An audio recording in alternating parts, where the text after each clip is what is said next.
영화 이야기하는 척하는 영화 팟캐스트 양 기자의 진호만 진행하는 본격 인맥자랑 방송 양기자 시네마틱 유니버스 YCU 연말 특집으로 연말 이제 연초거든요. 네, 2022년 베스트 영화 50 키노라이츠가 또 선정한 키노라이츠 인증위원이 선정한 50이고요.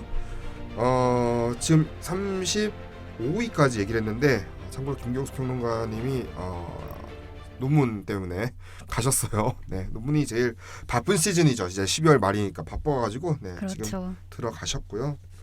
네, 대구로 이제 들어가셨고 잠깐만. 그래서 지금은 34위부터는 이제 아영님과 단둘이 이제 진행을 하게 됐어요. 계속해서 이제 순위를 말씀해 주시면 될 것 같은데 34위는요 9월 28일에 개봉한 성덕입니다. 3.6점에 96.77%고요. 어떤 영화인가요?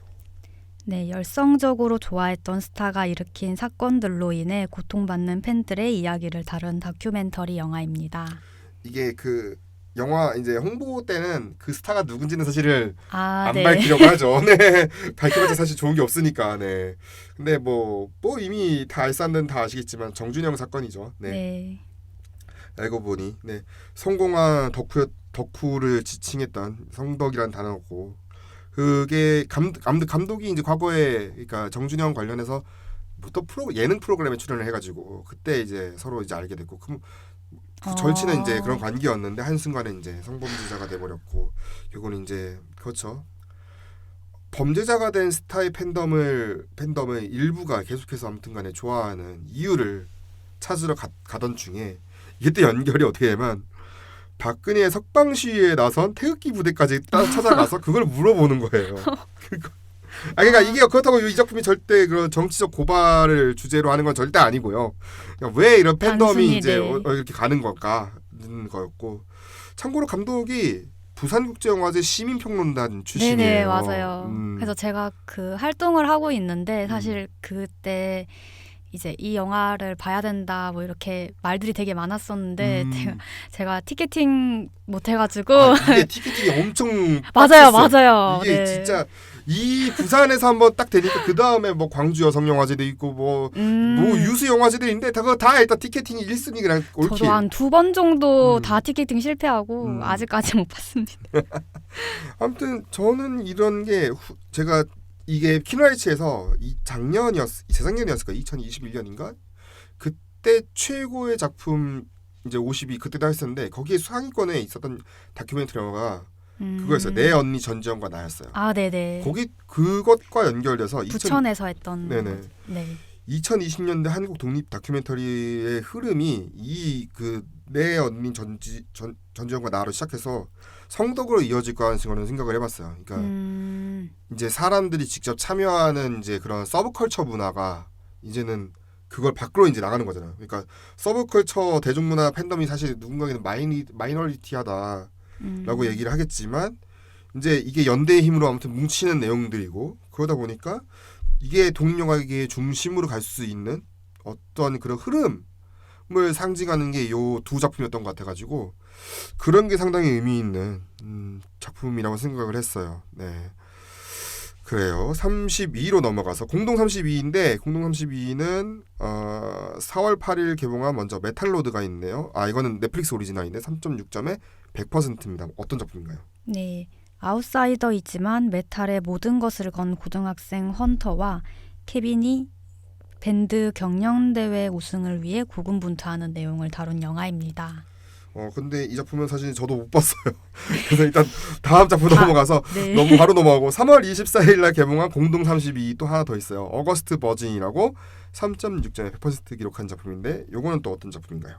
네, 모든 사람들이 휴가지로 떠나고 관광객들만 남은 마드리드에서 자신만의 시간을 보내려는 주인공이 2주간 겪게 되는 일상을 그린 영화입니다.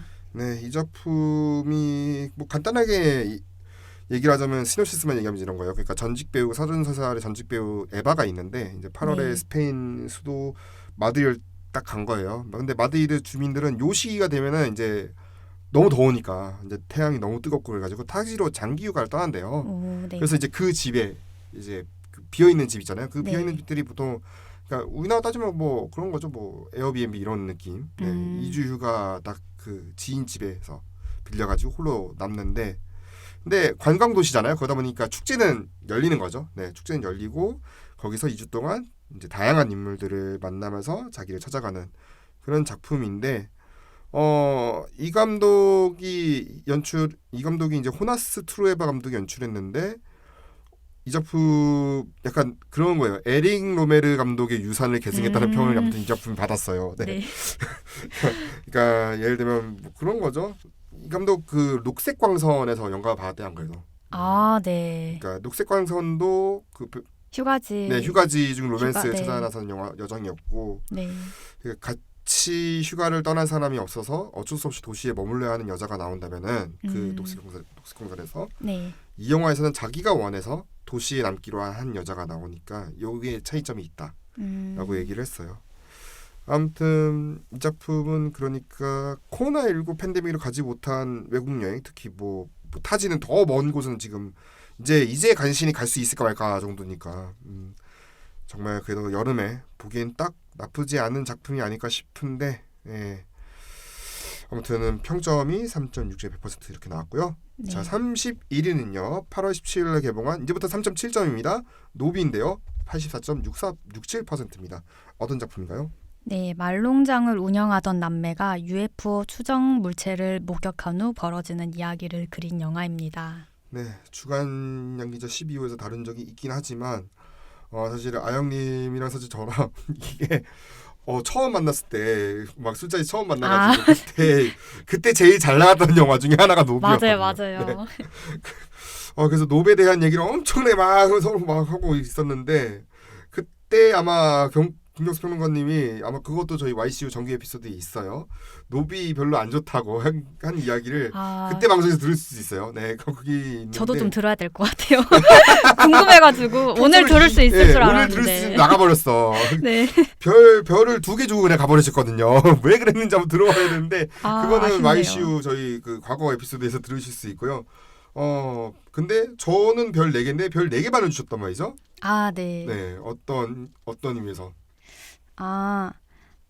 이 작품이 단순히 그런 이제 남매의 이야기만 그린 게 아니라 이게 에드워드 워이 브릿지라는 이제 움직이는 말의 연속 촬영 사진을 보여주는 부분이나 또 이제 자세히 보시면 말 목장 기둥에 묶여가지고 돌아가는 말들은 이제 과거 한등기 이미지를 연상시켜요. 이제 그런 걸 보면 여러 근거들과 함께 이 영화는 영화사를 새로 정립하려는 영화다라고 생각이 들었고요. 이게 또 아무래도 감독님이 흑인이고 또 이제 다니엘 칼로아 이제 흑인 배우가 출연하기도 해서 영화계에서 잊혀진 존재들에 대해서 다시 이제 발설하려는 영화라고 생각했고요. 또 이제 이 영화는 미디어계에 종사하는 다양한 사람들을 보여주잖아요. 네네. 뭐 과거에 아역을 했던 배우도 있고 또 그런 침팬지와 같은 동물들도 있고 또 미디어를 제작하는 사람도 있지만 미디어를 보고 반응하는 사람들도 보여주거든요. 근데 이제 그런 제작하는 사람들의 과거 잘못이라던가 미디어 윤리에 대해 말하는 영화라고 또 생각했고요. 이게 또 이제 이제 좀 중후반부에 이제 나오게 되는 그 개생물체를 보면은 이제 죽게 된다는 설정이 있어요. 이제 눈을 마주치거나 그 사각형 모양을 보게 되면 죽게 된다는 설정인데 이게 일종의 스펙타클에 지나치게 빠져드는 것을 경계해야 된다고 이제 그런 메시지를 전해주는 영화라고 생각했습니다. 그 장면이 약간 오늘 드립치면 안 된다고 했었는데 에반게리온 금지어라고 했었는데 가셨으니까 합시다. 이거 에반게리온 약간 사도 많이 닮았어요. 네.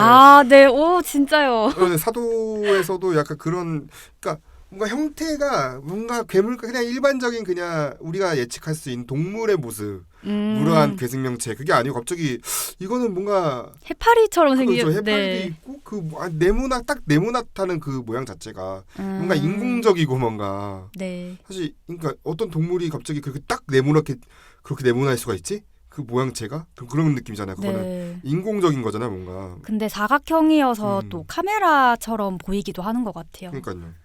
그런 게 상당히 또 흥미로운 그런 작품이었고 아마 그 또 아키라 패러디도 있었어요. 지금에는 거기만 오토바이가 아키라지 뭐. 아키라. 그러니까 일본 컬처 문화 엄청 좋아하시는 분이 한 거예요. 감독님이 컬처보다 상당히 좋아했고. 자, 그래서 넘어가서 이제 30인데 4월 1일 날 넷플릭스 오리지널로 공개된 애니메이션 영화입니다. 아폴로 이거 어떻게 읽어야지 모르겠네. 아폴로 10 2분의 1. 아폴로 10과 2분의 1. 몰라. 아폴로 10 2분의 1 스페이스 에이지 어드벤처입니다. 어떤 영화인가요? 네. 아폴로의 달 탐사 임무가 있던 1969년 휴스턴에서 자란 아이의 시각으로 본 당시 미국의 문화와 삶을 다룬 애니메이션입니다. 네, 이거는 참고로 감독이 리처드 링클레이터 감독이 만든 거예요. 네. 이 감독이 이제 어린 시절 뭔가 자전적인 이야기를 하는 것 같아요. 왜냐면은 이게 물론 아마 본인이 뭐 여기서 자랐다고는 제가 그거는 확인을 못 해봤는데 그 당시 이제 어린 시절에 있었던 이제 뭐 TV 쇼라든지 이런 것들이 상당히 또 많이 나고 이 당시에 어린애들이 했던 문화들 이런 게 좀 중축이 됐기 때문에 약간 리처드 링클레이터 감독의 응답하라 1969 이런 느낌으로 봤어요. 네. 상당히 이게 시간이 빨리 지나가는 애니메이션 영화였던 것 같아요. 네. 상당히 또 흥미로운. 왜냐면 리처드 링클레이터가 본인이 어차피 한 시도가 있었잖아요. 네, 보이우드라는. 아, 네. 보이우드는 사실은 그거는 1년에 하나씩 한 거였지만 그 형태를 그때는 1년씩 하나씩 찍는 거였고 지금은 애니메이션을 바꿨다는 거.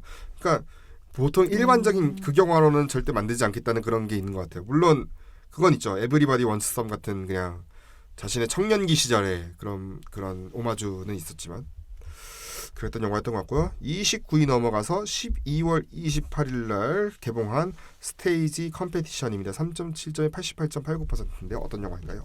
네, 명성을 얻기 위해 위대한 영화를 제작하려는 재벌 회장의 제안으로 기행을 일삼는 천재 감독과 현역 최고의 두 배우가 모여 리허설을 하면서 벌어지는 일들을 그린 영화입니다. 네, 이 영화가 사실은 어제 개봉했는데 어제 제가 야근을 하느라고 못 봤어요. 이게 정말 어떻게 꼬여가지고 못 봤는데 이게 배우가 일단은 페넬로페 크루즈와 안토니오 반데라스가 딱 모였다는 이 자체만으로 사실은 딱 흥미로워가지고 사실 이게 전주국제영화제에서 먼저 공개를 했었거든요. 근데 그 시간대 애프터향이랑 겹친 거예요. 이거 그러니까 선택이 애프터향 이거여가지고 개막장은 못 봤으니까. 이거 너무 고민하다가 이거 둘 중에 하나는 포기해야 되는 상황인데 하다가 애프터향을 보고 이걸 포기했었거든요. 그랬던 기억이 남는 영화인데 아무튼간에 감독 역할에 페넬로페 크루즈 그리고 배우 역할에 이제 안토니오 반데라스, 오스카 마티네즈 이렇게 배우가 연기하는데 그래도 어떻게 다 아카데미는 못 받았네. 페넬로페 크루즈는 받았다. 여우조연상 받았다. 안토니오 반데라스는 그때 받을 수 후보였죠. 그 뭐였지? 페인 앤 글로리로 후보였었던 그런 거. 참고로 지금 안토니오 반데라스는 열심히 지금 개봉 중인 영화 하나 더 있어요. 장화 씨는 고양이 끝내주는 모험이라고 애니메이션 영화. 거기 뭐 고양이 목소리잖아요. 네. 이것도 평이 좋아가지고 궁금해요. 네, 평이 좋아서 지금 아카데미 후보도 애니메이션 후보도 받을 수 있다 이런 얘기 나오고 있는데 어떤 영화인지 궁금하고요. 일단 넘어가서 28위는요 1월 6일에 개봉한 해탄저길천이고요. 3.7점에 89.19%입니다. 참고로 이 작품은 지금 50위 안에 들어있는 영화 중에 유일하게 80년대 영화입니다. 왜냐면은 저희가 지난번에 말씀을 드렸지만 국내에서는 처음으로 정식으로 뭐 부가판권 이런 것도 없이 개봉한 첫 번째 영화이기 때문이죠. 어떤 내용인가요? 네, 보수적인 가족의 강압을 피해 도피적 결혼을 한 여성이 겪는 위태로운 결혼 생활을 그린 영화입니다. 네, 어떻게 보셨나요? 네, 제가 에드워드 양 감독님의 영화를 좋아하는데 그래서 이제 개봉하자마자 챙겨봤던 영화인데요. 이 영화는 에드워드 양 감독님의 첫 장편 영화이고요. 173분의 하나 그리고 둘 237분 즉 3시간 57분의 고령과 소년 살인사건을 만든 감독님의 첫 장편답게 이 작품 역시도 러닝타임이 166분입니다. 길어요. 네, 주인공의 과거와 현재를 끊임없이 교차하면서 10대에서 30대의 시간을 짜임새 있게 압축해 보였고요. 주인공을 비롯한 여러 여성들이 당시 가부장적인 대만 사회 속에서 어떻게 분투해오고 성장해 왔는지를 보여주는 영화입니다. 뭐 저희가 시간이 많기 때문에 잠깐 제가 뭐 써놓은 시놉시스 잠깐 얘기하면은 이게 그러니까 네. 탄 웨이칭이라는 주인공이 있는데 고국 대만을 떠난 지 13년 만에 아무튼 유명 피아니스트가 돼서 귀국을 했어요. 귀국을 해서 타이페이 귀국 공연을 한다는 그 시작이 되죠. 네네. 근데 요거를 린자리가 소식을 딱 접하고 웨이칭의 연락처를 알아내서 다가갑니다. 린자리가 탄 웨이칭이 과거 만났던 남자친구의 동생이었던 거죠. 오랜만에 만나가지고 두 사람이 근황과 함께 서로의 과거를 회상하고 공통점을 발견합니다.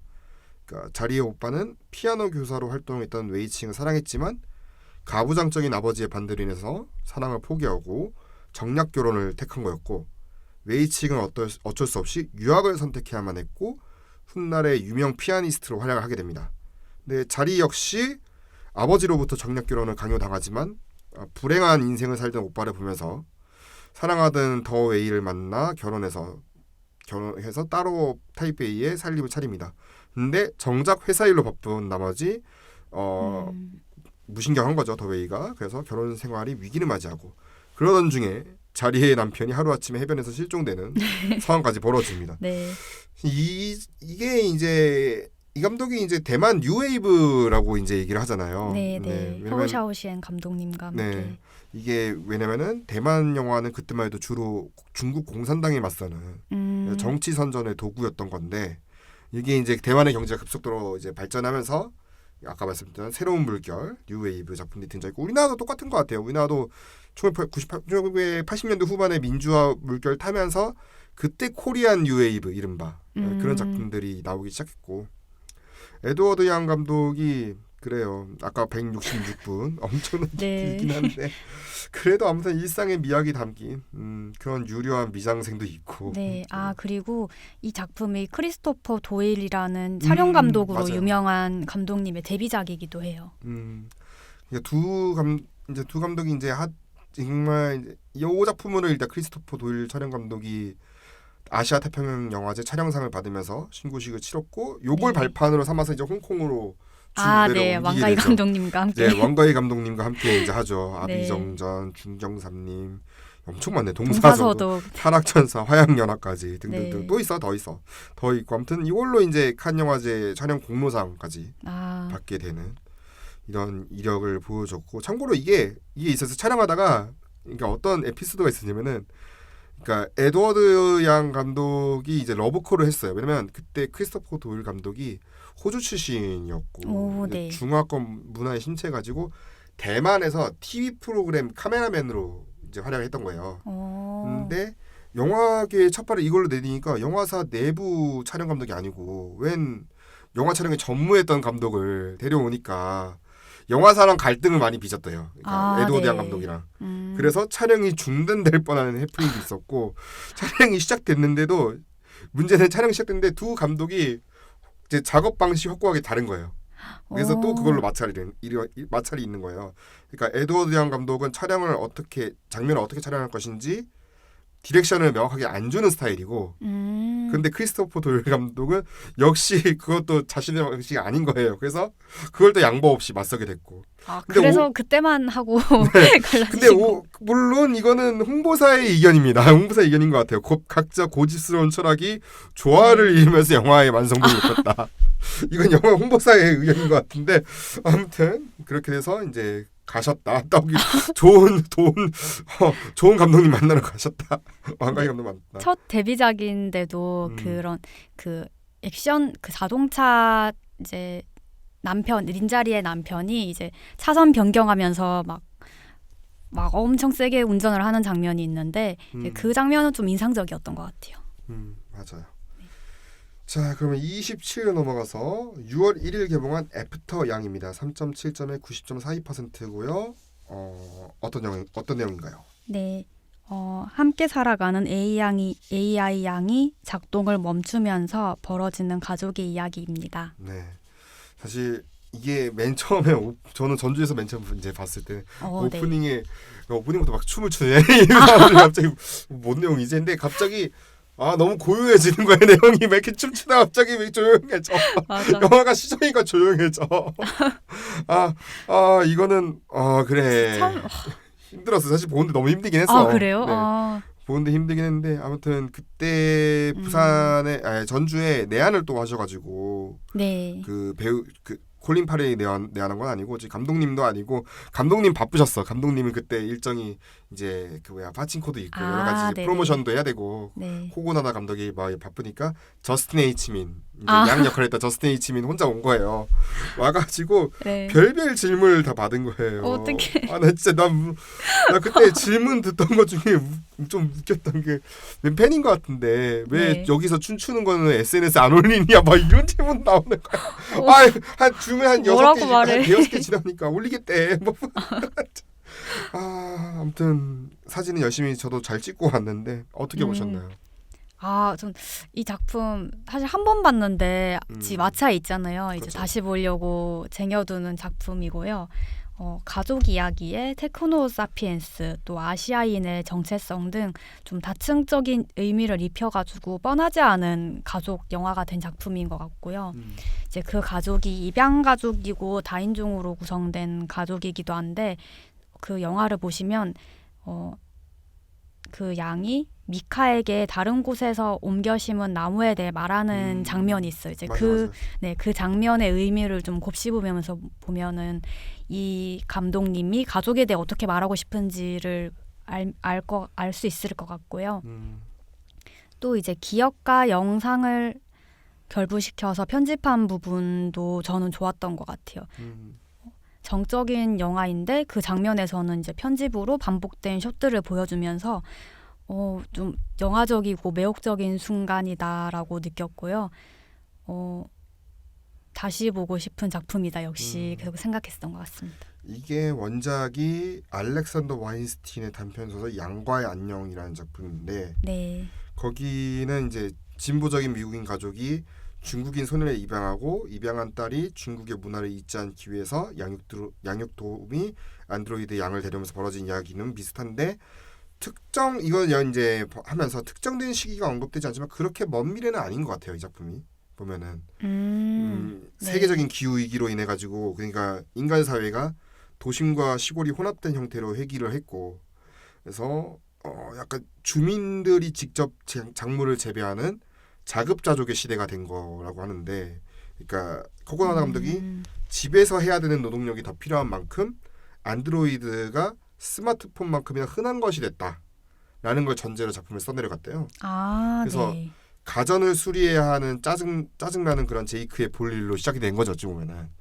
그래서 이게 실존주의적 양상을 띠는 걸로 이제 표현이 되는 거죠. 그러면서 처음 양을 들여왔을 때 제이크는 양이 동양인이라는 거를 표면적으로 받아들였어요. 근데 이내 이제 양의 동양적 면모가 기업의 생산물이라는 걸 이제 알게 되는 거죠. 네. 그렇게 이제 영화가 양에게 저장된 기록물을 이제 보여주다가 인간의 기억과 기기 장치에 저장된 기록의 차이점을 탐구하는 그렇게 됐고 그러면서 이제 두 가지 방식의 과거를 체험하게 해주는데 하나가 양의 시점에서 객관적으로 기록된 영상물을 통해서였고 다른 하나가 제이크와 키라의 주관적이면서 변동적인 회상을 통해서 보여주는 건데 이게 그런 거예요. 코고나다 감독이 그런 거예요. 기술의 발전으로 인해서 사람들이 스마트폰을 쉽게 자신의 일상을 촬영하고 저장을 하는데 그러니까 아이들이 학교 무대에서 공연할 때마다 휴대폰을 꺼내들고 촬영하는 그런 습관이 있었대요. 감독이. 네. 근데 이 습관을 버리고 그냥 계속해서 변하는 내 기억 속에만 그 순간들을 담아두겠다고 결심을 했대요. 예. 그래서 카메라 렌즈를 통해서 기록될 때처럼 그 순간을 재경험하지 못하고 잊게 될까봐 두렵기도 한데 시간이 흐를수록 기억 속 어떤 사건이 달라지고 더 가슴이 아프거나 유의미하거나 어렴풋하게 변하는 과정 또한 사랑스럽다라고 생각을 했고 네, 그리고 저는 여기서 인상적이었던 거는 그거 같아요. 그러니까 이런 의미를 견고하게 보여주기 위한 촬영 화면비 변환인데 과거가 이제 주로 양의 기억인데 그건 1.85대 1이었고 현재가 영화의 주요 장면인데 그게 2.35대 1이고 또 단절된 세상이 있잖아요. 네, 현재에서 단절된 세상 부부의 화상 통화 장면 그거는 1.33대 1이고 4대 1이죠. 4대 3이죠 보통 1대 1이라고 해야 되나? 아무튼 약간 4대 3이구나 1.33대 1이면 보통 그래서 각각의 화면비를 아무튼 구성했는데 이제 요거를 저는 이제 그런 거였어요. 인간의 지난 기억이 곧 영사기로 사용되는 한 편의 영화와도 같다라고 감독은 그렇게 생각하지 않았을까. 지금 하던 이야기를 종합해 보면 그런 게 있고 아까 전에 이제 나무 이야기도 했다면은 그러니까 자기 뿌리에 대해서 고민을 하는 미카에게 양이 어쩌면 뿌리와 접목된 가지가 모여서 나무가 되는 거. 그러니까 가족이 완성된다라는 거를 이야기를 전한 게 아닐까 생각도 들었고 양도 사실은 안드로이드이지만 가족이 일원이기를 원했고 그래서 은연중에 가족의 구성원임을 드러내죠. 네, 드러냈고. 네네. 그래서 뭔가 이 영화가 가족하면 생각나는 감독 있잖아요. 우리 고레에다 히로카즈 감독님. 가족하면 네. 생각나는 감독님. 거기에다가 그걸 기반을 하고 하필 또 이제 콜린 파렐이 나오니까 콜린 파렐의 또 작품 중에 더 랍스터도 있지 않습니까? 거기서 이제 네. 요르고스 란티모스 감독처럼 약간 독특한 세계를 보여주는 네, 비주얼이 네네네. 좋죠 영화. 네. 그게 약간 이제 그 두 감독의 작품을 합친 게 아닐까 적절히 합친 느낌. 그래서 근데 이제 다소 느린 호흡이 있기 때문에 낯선 구성이기 때문에 집중도가 낮은 상태에서 관람하면은 잠자기에는 정말 딱 좋다. 네, 진짜 집중도가 낮은 상태에서 보면 이거 잠자기 딱 좋을 거예요. 저는 보면서 또 이게 이제 안드로이드에 대한 질문을 던지는 영화잖아요. 그래서 이제 인공지능 운영 체제와 사랑에 빠질 수 있을까라는 질문을 던지는 그 스파이크 존즈 감독님의 헐도 생각났던 것 같아요. 네네. 그 영화도 있었고 아무튼 지금 현재 나무주연상 흐름이 지금 평론가협회는 콜린 파렐로 많이 얘기가 나오고 있어요. 근데 애프터형은 아니고 애프터형 같이 주는 것도 있어. 그거는 좀 힘쓴 것 같은데 보통 이제 이니셜인의 벤시로 나무주연상 후보를 많이 예상하고 있는데 아무튼 애프터형으로도 상을 준 곳이 있긴 있어요. 신기하게 애프터형을 또 이제 베스트 10으로 넣어주시는 이제 평론가협회상도 있고 그런 상황이고요. 넘어가세요. 26위는요. 11월 30일 개봉한 본즈의 놀입니다. 3.7점에 91.5%인데요. 어떤 작품인가요? 네, 엄마를 찾으러 여정을 떠난 소녀가 자신과 같은 식성을 가진 소년과 동행하면서 벌어지는 이야기를 그린 영화입니다. 그 식성이 인육인지는 몰라도 사람인지는 몰랐고 너무 여기는 안 들어왔네. 약화시켜서 네, 말씀하셨더라고요. 네, 그거는 삭제했군요. 어떻게 보셨나요? 저는 또 티모시 살라메 그렇죠. 좋아하니까 말씀하셨던, 네, 기대하고 갔는데 그 이제 이 영화가 로드무비의 카니발리즘이란 소재를 더한 영화잖아요. 이제 또 콜바넴에 이어 루카 구아다니노 감독과 이제 티모시 살라메 배우의 두 번째 만남이라서 기대를 하고 봤는데 오히려 그 부분에서 아쉬웠던 작품이었어요. 네. 이제 티모시 살라메라는 배우는 이제 좀 미성년이고 또 소년의 이미지가 살아있는 배우인데요. 그 콜미 바이 유어 네임에서는 자신의 정체성을 두고 고뇌하는 소년의 미숙함이 명확하게 좀 드러난 작품이라면 본즈의 놀에서의 리는 선악의 구분에서도 좀 모호하게 빠져나오고 또 인물의 정체성도 모호하게 그려져서 그런 인물을 다루는 거에서는 콜미 바이 유어 네임이 저는 더 재미있었던 것 같고요. 또 이제 그런 호러 같은 맛을 좀 더 느끼고 싶으면 오히려 서스페리아가 낫지 않았을까 라고 생각해서 조금 개인적으로 아쉬웠던 것 같습니다. 그런 것 같아요. 저는 수위가 좀 더 높았으면은 더 힘들었을 것 같은데 딱 그래요? 거기서 좀 힘 끊어서 근데 진짜 두 분 나가시더라고. 그 첫 번째 그 장면에 그 마크 라이런스 나왔을 때 그때 이제 거기서 이제 먹잖아요. 그 장면에서 두 분 나가시더라고. 나갈 것 같았어. 왜냐면 느낌이 저 두 분은 뭔가 영화 이 내용이 아닐 것 같은데 오신 것 같은데. 커플분이신가? 아니 좀 나이가 드신 거의 어머님 되시는 두 분인데 이분들은 좀 힘들 것 같은데 이거 근데 바로 나가시더라. 아이 나다니까 나가시던데 저도 좀 보는데 힘들겠어요. 물론 어떤 내용인지 대충 알고는 했었는데 그 비슷한 건 아닌데 인육 먹는 장면 나온 영화 중에 옛날에 어렸을 때 봤던 영화 중에 그게 있었거든요.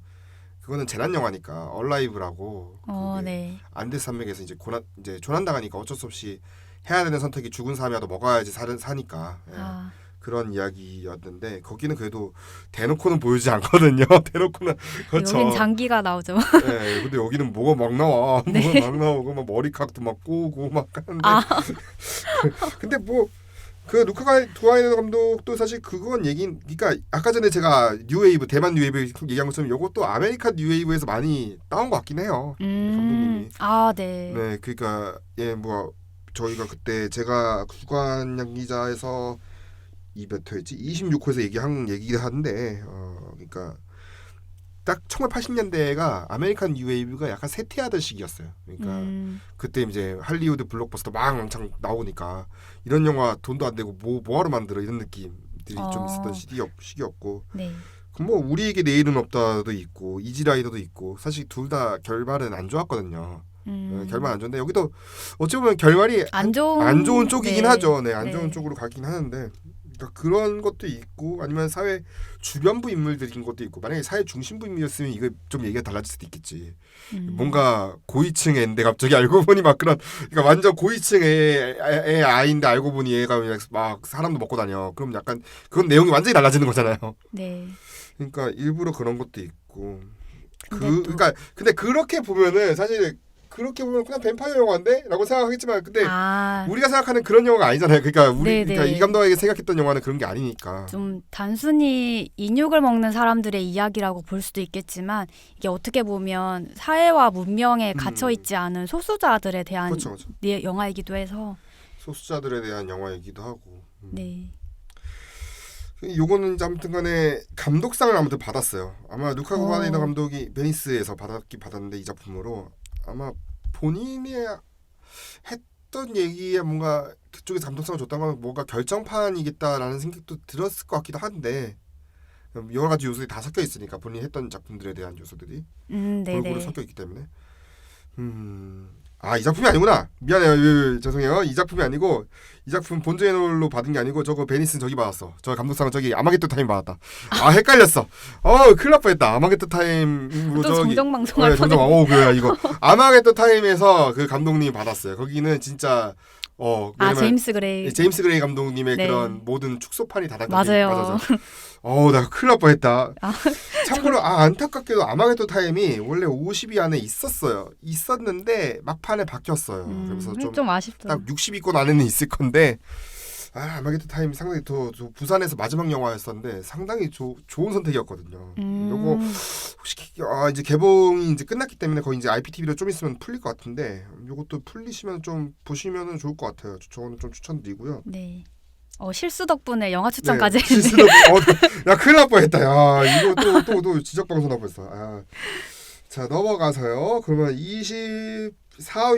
25위입니다. 25위는 8월 11일 개봉한 멋진 세계인데요. 3.7점에 94.87%입니다. 어떤 영화인가요? 네, 사회에 적응하며 살아가고자 노력하는 만기 출소자의 삶을 통해 사회의 냉소적 시선을 그린 영화입니다.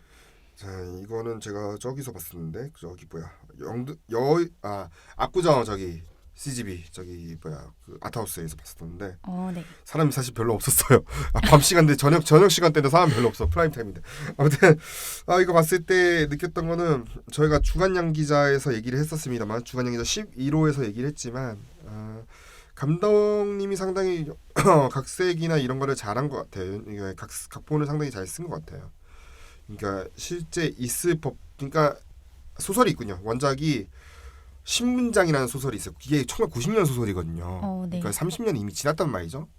30년이 세월이 지났기 때문에 약간 일본의 사회도 많이 바뀌었을 것이고 그런 것을 상당히 이게 잘 각색을 했던 그런 작품이고 니시카와 미야 감독이 작품 연출인 니시카와 미야 감독이 원더풀 라이프 때부터 스태프로 활동을 했었어요. 그러니까 그때부터 이제 익혀왔고 그 이후에 뭐 산딸기, 유레루, 우리이사 선생님 뭐 등등 연출을 했었는데 그동안은 자기의 오리지널 각본을 했었는데 이거는 오리지널 각본이 아니었거든요. 결국에는 오리지널 작품이 아니기 때문에 그러면서도 30년 동안 사회 제도는 좀 바뀌었을지 모르겠지만 전과자에 대한 사람들의 생각이나 태도는 그 정도까지는 바뀌지 않았기 때문에 인생의 두 번째 기회를 주는 사회에 살고 있다지만 그게 아닌 것 같아서 그거를 이제 꼼꼼하게 취재했고 출소 이제 야쿠자들 현재 야쿠자들의 그런 세계들 이런 걸 꼼꼼하게 취재를 해왔다고 합니다. 근데 결국에는 이 작품 결말도 그게 해피엔딩은 아니에요. 완벽히 해피엔딩은 또 아니고 그렇게 끝나기 때문에 아마 거기에 대해서도 호불호가 조금 갈릴 수도 있겠지만 저는 그걸 엔딩이 그래서 뭔가 주변인의 시선으로 바라보는 엔딩이 상당히 좋았어요. 애초에 이제 네. 결국 아까 전 주변인의 시선이 옳지 않다는 그러니까 아직 바뀌지 않다는 거를 보여주기 위한 작품이었으니까 그 본인 그 야쿠자 주변에 있는 주변인들의 시선으로 엔딩을 처리했다는 거 그거는 상당히 또 좋았던 것 같습니다. 자 그럼 넘어가서요. 24위는요. 3월 23일 개봉한 벨파스트입니다. 3.7점에 96.33%인데 어떤 작품인가요? 네, 1969년 북아일랜드의 벨파스트에서 천주교와 개신교의 극심한 분쟁과 사회적 혼란 속에 이민을 고민하는 노동자 계급 가족의 이야기를 다룬 영화입니다. 네, 아카데미 시상식에서 이번에 각본상을 받았죠. 네, 받았어요. 네, 받아가지고 그때 케네스 브라나 감독이 드디어 하나 했구나. 왜냐면 하필 그때 개봉했던 영화 중에 하나가 나일강이어가지고 나일강의 그 죽음인가 해가지고 이제 그만 만드셨으면 좋겠다 싶은 정도였는데 아이 재현하신 건 좋은데 그거 바라보는 사람들 별로 안 좋아요. 이제 본인 연기까지 하시고 고생이 많은 건 알겠는데 연기 욕심 때문에 만드는 건지 모르겠지만 흥행도 안 좋은 거 보면은 이제 이 3편 안 만드셔도 될 것 같긴 한데 지금 뭔가 소식이 있긴 있더라고요. 뭐 3편 그래요? 아무튼 벨파스트 같은 작품도 좋은 작품도 만들면 되는데 네. 네. 어떻게 보셨나요? 네. 이제 이 영화는 오프닝에서 컬러로 담은 현재의 벨파스트 모습을 보여주다가 이제 흑백 영화로 돌아서요. 이제 맞아요. 제가 그때부터 이제 흡입되어 들어가면서 영화를 거의 끝날 때까지 그 영화의 소용돌이에 파묻혀서 본 영화인데요. 벨파스트의 거리에서 양손에 장난감 칼과 방패를 들고 이제 막 환하게 웃으면서 집으로 달려가는 9살 남자아이를 보여줘요. 주인공이 되는 버디라는 아이인데 그 이제 장난감 칼과 방패를 든 아이의 환한 이미지를 딱 보면 진짜 그 주인공의 일단 매료가 되고요. 그리고 각본이 또 굉장히 치밀한 게 아이의 시선에서 시대의 상황을 바라보는 영화이기 때문에 영화의 처음에는 그 아이에게 빠져들게 만들고 또 그런 아이에게 종교 분쟁으로 인한 폭력 사태 장면을 가감없이 펼쳐 보여요. 이 장면에서 이제 천진난만한 아이의 놀이 기구였던 장난감 방패가 폭도들에게서 날아오는 돌을 막아주는 생존 도구로 바뀌어 버리고요. 이런 이제 소품의 활용도 좋았고 또 벨파스트의 상황이 점점 안 좋아지는데 버딘의 일상도 점점 위태로워지는 서사 구성도 그 시대를 살고 있는 가족의 일상과 연결하는 점이 더 긴밀하게 영화를 만들게 했던 것 같습니다. 이 컬러에서 컬러 화면이 흑백으로 전환되는 것도 있겠지만 저는 그게 좋았어요. 실제 도시였거든요, 분명히. 이게 처음 이미지들은 이제 항공샷으로. 맞아요. 그런데 이제 그게 딱 흑백으로 바뀌면서 세트가 돼요. 세트에 약간 작은 거리. 네. 세트처럼 이제 딱 마을이 어떻게 딱 그렇게 구성되어 있는. 그리고 공간도 되게 세트처럼 보여요, 진짜. 일부 전체적으로 세트에서 찍은 것 같은 느낌이 들었어요. 네. 그때 있고 이게 왜냐면 이게 다큐멘터리는 또 그렇게 하면 안 되니까. 제 원작을 어떻게 왜냐면 지금까지 이 감독님 연출은 보통 오리지널 시나리오가 아니었죠. 네. 다 각색 다 뭐가 있었어. 작품이었는데. 네, 헬리오세, 햄릿, 프랑켄슈타인도 토르까지 심지어. 네, 그리고 코믹스니까. 토르도 있고 신데렐라도 있었고. 네. 다 보면은 뭔가 그거기 때문에 약간은 요거를 극영화로 본인이 쓰면서 했던 게 이게 쓴 게 하필이면 그때였대요. 팬데믹 때 당연히 팬데믹 때 쓰면서 봉쇄될 때 이제 쓰신 거죠. 봉쇄될 때 딱 쓰셔가지고 그러니까 단지 선택의 갈림길에서 스트레스 받는 작은 집단의 이야기가 아니라 그러니까 그때 1969년 사람을 가두었던 바리케이트와 한 가족이 보금자리를 떠날지 말지를 고민하게 했던 주변의 제약이라는 그러니까 봉쇄에 대한 이야기인 거죠. 어찌 말하면. 네. 그러면서 저는 근데 여기 유머도 있고 이런 활력이나 생명이 너무 좋았어요. 그러니까 네. 유머라는 게 이제 바리케이트가 있더라도 그 안에 사람들이 이제 서로에게 이제 서로 안부를 묻고 그런 여유가 있었고. 네. 근데 맞아요. 지금은 완전 그런 여유도 없는 사회잖아요. 그럼 뭐 버디 할아버지 할머니도 조언 아끼지 않고 그 와중에 이제 버디 아버지 틈만 오면 집 오면 항상 오면은 무조건 영화 보러 가. 네, 맞아요. 뭐 그때 나왔던 영화가 베런스를 쏜 사나이부터. 공룡 100만 년이라고 그 어렸을 때 저 봤던 이제 영화 중에 하나인데 진짜 이거는 모션 캡처가 아니고 그 뭐야 이제 그 애니메이트릭스죠 거의 사실상 공룡들이 거기 합성한 거니까 네. 그런 거고 치티치티뱅뱅 같은 영화도 있었고 너무 귀엽죠 그 장면. 네, 하늘 나는 거. 네. 그러니까 버디에게 꿈과 상상력을 길러주는 장치도 되겠지만 케네스 브래너 감독의 분명히 추억도 있을 거예요. 자전적인 영화라서. 그렇죠. 네. 추억도 있고. 근데 또 그 부분만 또 컬러로 바뀌잖아요. 그렇죠. 영화 볼 때. 영화만. 영화 볼 때, 연극 볼 때. 그러니까 이렇게. 이거 진짜 그건 딱 좋고. 네. 하필 또 영화가 하필 우크라이나 전쟁이 또 있던 시기다 보니까 아. 이 작품이 상을 받을 수밖에 왜냐면 그때 시상식 골든글로브도 그렇고 우크라이나 배지 착용하시고 이제 오신 그때 베네트 컴버비치도 골든글로브 때 아마 우크라이나 국기 배지 하고 다녔을 거예요. 이제 그때가 딱 그 시점이다 보니까 더욱 네. 이제 분쟁이나 이제 내전이 일어나면 안 된다. 이런 메시지가 더 강해져서 그래서 아마 각본상 가져간 게 아닐까 투표에서 막판에 네. 이 생각도 들어요. 그런 메시지가 있기 때문에. 네. 또 이게 이 영화는 벤 모리슨의 음악이 되게 좋은 영화예요. 좋아요. 네. 전 그리고 제일 중요한 건 아까 전에 했던 아버지 역할 맡았던 그 배우가 연기 사실 엄청나게 못하는 배우인 줄 알았는데 그레이 50가지 그림자 시리즈 네. 그 제이미 돈이 좋은 아버지까지는 아니고. 그 연기는 그래도 그래 감독이 문제구나. 그 감독과 작품이 문제구나 결국에는 어떤 캐릭터 네. 캐릭터가 문제였구나라는 생각이 많이 보면서 들더라고요. 진짜 연기가 문제라고는 생각 안 했던 것 같아요. 그리고 이제 아무래도 주디 덴치 같은 경우도 마지막에 그게 너무 찡하더라고. 네. 마지막에 딱 그 가기 전에 인사말 하는 장면. 타이타닉 떠오르지 않나요? 주디 덴치도 상당히 원래 경력이 딱 엄청나게 많은 배우니까요. 네. 시아라 닌즈도 옆에 있는 할아버지 역할 맡았던 배우도 그랬고 상당히 또 좋은 작품이었던 것 같고요. 23위는요. 4월 21일 개봉한 소설가의 영화입니다. 3.8점에 89.74%인데요. 어떤 영화인가요? 네, 우연히 만난 소설가와 배우가 단편 영화를 함께 만들기까지의 이야기를 담은 영화입니다. 네, 저는 유일하게 지금 20위권 된 건 중에 유일하게 안 봤어요. 그래요. 네, 이게 뭔가 한번 놓치니까 못 보게 맞아요. 안 보게 되더라고요. 그런 게 있어요. 네, 뭔가 한번 놓치니까 안 보게 된 영화 중에 하나인데 어떻게 보셨나요? 저는 부산스러운 영화라고 생각했고요. 부산스러운 영화. 네, 근데 이 부산스러움이 나쁜 의미의 부산스러움이 아니라 되게 풀숏 안에서 인물들의 대화가 오가고 있고 또 자꾸 예상치 못한 만남을 가져요 인물들이. 그리고 또 그 풀숏 안에서 때로는 자전거를 타고 지나가는 행인을 그대로 보여주기도 하고 이제 이런 통제되지 않은 듯한 부산스러움이 이 영화를 감각하는 영화로 만들어준 것 같고요. 홍상수 감독님의 이전작에서도 이제 줄곧 보여왔던 인물들의 대화씬에서 드러나는 긴장감들이 이 작품에서도 살아있어서 좋았던 것 같습니다. 네. 22위로 넘어가면요. 3월 1일 날 개봉한 더 배트맨이고요. 3.8점에 91.4%인데요. 어떤 영화인가요?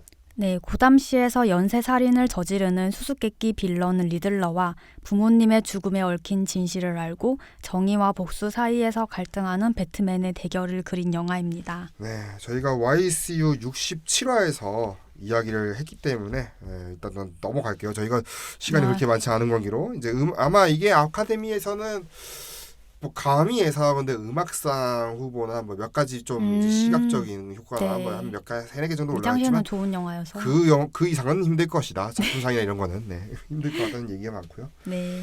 21위는요. 8월 25일 개봉한 사랑할 땐 누구나 최악이 된다입니다. 3.8점에 91.92%인데요. 어떤 영화인가요? 29 율리에가 자신에게 맞는 일과 사랑을 찾으며 세상을 배우고 성장하는 내용을 다룬 영화입니다. 네, 이게 이번에 아카데미 시상식에서도 외국어 영화상이라든지 여우 주연상이었나? 아무튼 몇 가지 한 3개였나 2-3개 후보 이제 이름이 올라오면서 노르웨이의 자랑 이런 얘기가 있었거든요. 네. 노르웨이의 국격이 아무튼 오슬로 트릴로지라고도 하고 얘기 엄청 많은데 네. 어떻게 보셨나요? 네, 이 영화는 12개의 장의 프롤로그와 에피소드로 구성된 영화인데요. 삶의 여러 단계를 지나며 성장하는 주인공의 서사에 맞는 구성 방식이라고 생각해서 이 구성 방식에 동의를 하면서 봤고 빠른 템포로 진행하다가 갑자기 세상이 멈춰선 장면이 나와요. 이제 그 장면에 음악이 더해져서 되게 이 영화 전체를 좀 기분 좋게 봤던 영화였던 것 같아요. 네, 또 이제 율리에라는 인물에 이제 공감이 가기도 했고, 이 영화를 보면서 오슬로의 500일의 썸머라 같은 작품이다라고 생각했습니다. 저는 그게 인상적이었던 거는 중간에 멈춰져 있는 장면이 진짜 오슬로 거리를 다 통제해가지고 찍었다고. 아, 맞아요. 야, 이건 그건 다 CG가 아니고. 네, CG가 아닙니다, 여러분. 야, 진짜 다 통제해가지고. 근데 진짜 멈춘 것 같아가지고. 그 장면도 그렇고. 저는 이 영화는 나중에 한번 해보자고 했는데 이거 좀 애매해가지고 결국 못하게 되고 말았는데 네. 주간 양기자 13호에서 제가 했던 얘기가 있으니까요. 들어주시면 될 것 같고요. 자, 22부터는요. 저희가 다음 시간에 진행을 하도록 하겠습니다. 청취해주시면 대단히 감사합니다.